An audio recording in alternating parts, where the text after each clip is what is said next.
రవీంద్ర భారతిలో సీఎం రేవంత్ రెడ్డి మాట్లాడుతున్నారు. లైవ్ లో చూద్దాం.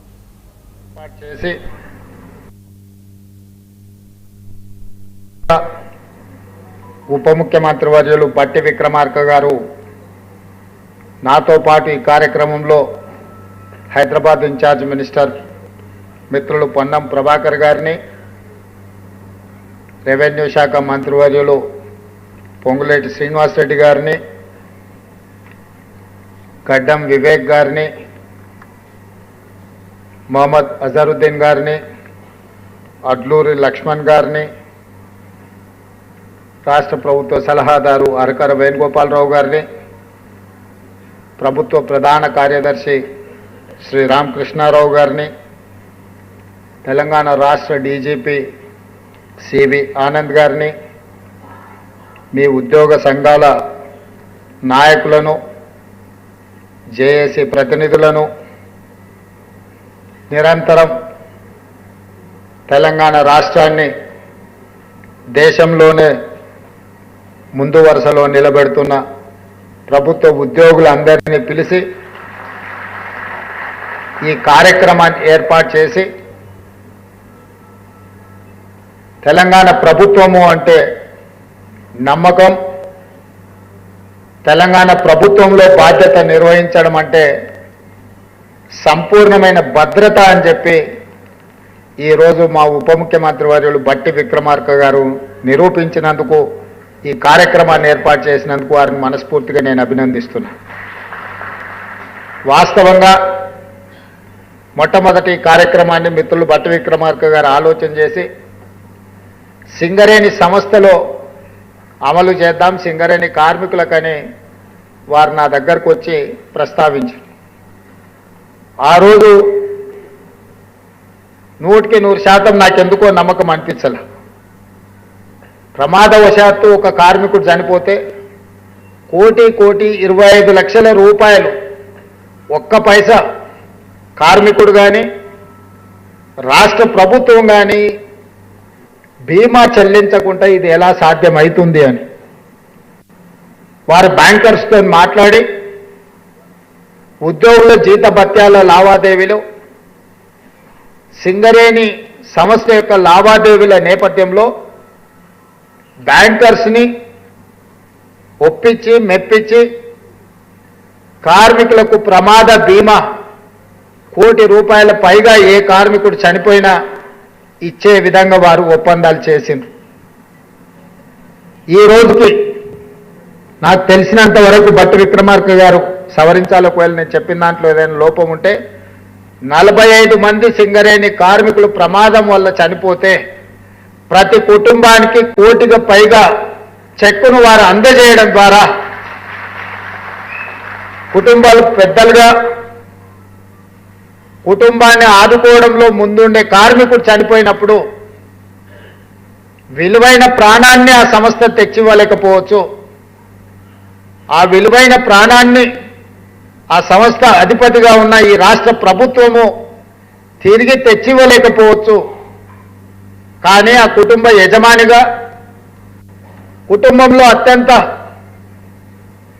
బాధ్యత వహిస్తున్న వారి యొక్క బరువును ఊహించని విధంగా చదువుకునే పిల్లలు కావచ్చు, వయసు పైబడిన తల్లిదండ్రులు కావచ్చు, వయసుకు ఎదిగిన ఆడపిల్లలు కావచ్చు, ఒక్కసారిగా వాళ్ళ ఆదరణ కోల్పోయినప్పుడు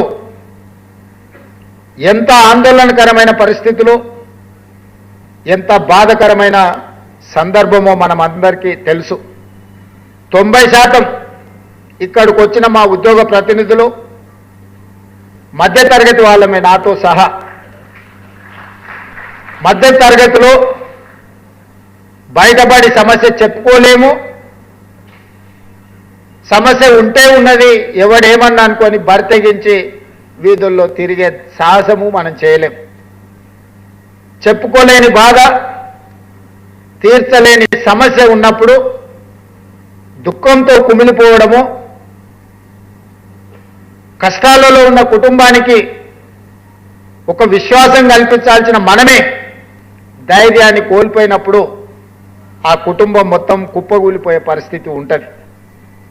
కానీ ఏ సంస్థకైతే ఏ సంస్థ కోసం రెక్కలు ముక్కలు చేసుకొని పనిచేస్తున్న ఆ కార్మికుడు కానీ ఆ ఉద్యోగి కానీ ఊహించని ప్రమాదంలో చనిపోయినప్పుడు ఆ సంస్థ కోటి పైగా ఆర్థికంగా అండగా నిలబడితే 100% ఆ కుటుంబం మనోధైర్యంతో బ్రతకడానికి సమాజంలో తలెత్తుకొని నిలబడడానికి బతుకున్నప్పుడు పలకరించే వాళ్ళు బతుకున్నప్పుడున్న బంధుత్వాలు మనం చితికిపోయినప్పుడు లేకపోతే మన మీద చితి పేర్చినప్పుడు ఎక్కువ కాలం ఏవి నిలబడవు.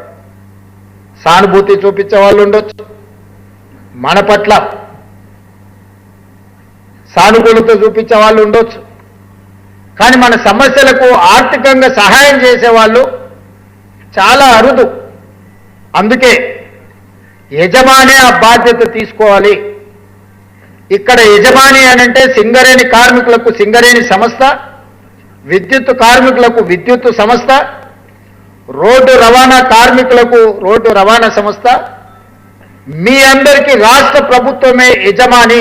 ఆ యజమాని మీకు నమ్మకం విశ్వాసం కల్పించడమే కాకుండా మీకు భద్రత కల్పించే బాధ్యత కూడా ఆ యజమానిదే. ఆ యజమానే తెలంగాణ రాష్ట్ర ప్రభుత్వం. మేము కాదు, నేను బట్టి విక్రమార్క గారు, గడ్డం వివేక్ గారు, లేకపోతే పొంగులేటి శ్రీనివాసరెడ్డి గారు, మిత్రుడు పొన్నం ప్రభాకర్ గారు, మేము కాదు యజమానులు. మేము కూడా ప్రజలెన్నుకుల సేవకులమే. ఒక రకమైన బాధ్యత మీకిస్తే ఇంకొక రకమైన బాధ్యతను మాకిచ్చారు. మనందరి యజమానులు ప్రజలే, ప్రజలెన్నుకున్న ప్రభుత్వాలే మీకు మాకు యజమానులు. ఆ యజమాని మనకు భద్రత కల్పించాలన్న ఆలోచన చేసి సింగరేణి సంస్థలో సాధ్యమైన ₹1 కోటి పైబడి ఉన్న ప్రమాద బీమా భద్రత రాష్ట్రంలో బాధ్యత నిర్వహిస్తున్న ప్రతి ఉద్యోగికి అందించాలి అని మా మిత్రులు బట్టి గారితో నేనే ప్రస్తావించడం జరిగింది. అక్కడ సాధ్యమైనప్పుడు ఇక్కడ ఎట్లా సాధ్యం కాదు, సాధ్యం అవ్వడానికి అవకాశం ఉంది. బ్యాంకర్స్ని అందరినీ కూడా మీరు పిలిచి సమావేశం పెట్టండి, వాళ్ళతో చర్చించండి, వాళ్ళని ఒప్పించండి. తద్వారా మన ఉద్యోగులు మన కుటుంబ సభ్యులు అడగకపోయినా యజమానిగా ఈ ప్రభుత్వం బాధ్యత వాళ్ళకు భద్రత కల్పించాల్సిన అవసరం ఉందని చెప్పి ఈరోజు మీరు అడగకపోయినా, మీ డిమాండ్లలో ఈ అంశం లేకపోయినా ఈరోజు ఈ ప్రభుత్వం ఒక బాధ్యతతోని ముందుకు వచ్చి 16 రాష్ట్ర ప్రభుత్వంతో లావాదేవీలు నిర్వహిస్తున్న బ్యాంకర్స్ని అందరినీ పిలిపించి మీ సమక్షంలో తెలంగాణ రాజధాని అయిన హైదరాబాద్ నడిబొడ్డున్న రవీంద్ర భారతిలో వీళ్ళందరితో ఒప్పందాలు చేపించి ఈ రోజు నుంచి మీకు ప్రమాదం ఏదైనా ఊహించని సంఘటన జరిగితే ఏది జరగొద్దు, 100 సంవత్సరాలు మీరు ఆరోగ్యంగా ఉండాలనేదే ఈ ప్రభుత్వం యొక్క ఆలోచన. ప్రత్యక్షంగా పరోక్షంగా ఈ ప్రభుత్వానికి మీరు సేవలు అందించాలి, ఈ ప్రభుత్వం యొక్క ప్రతిష్ట మీరు పెంచాలనేదే మా ప్రభుత్వం యొక్క భావన. అనుకోని దురదృష్టకర సంఘటన జరిగినప్పుడు మిమ్మల్ని ఆదుకోవాలన్న ఆలోచనతోనే ఈరోజు ఇంత మంచి కార్యక్రమాన్ని మా మిత్రులు బట్టి విక్రమార్క గారు ఏర్పాటు చేసిండ్రు. పెద్ద ఎత్తున మీరు చప్పట్లతోని వారిని అభినందించండి.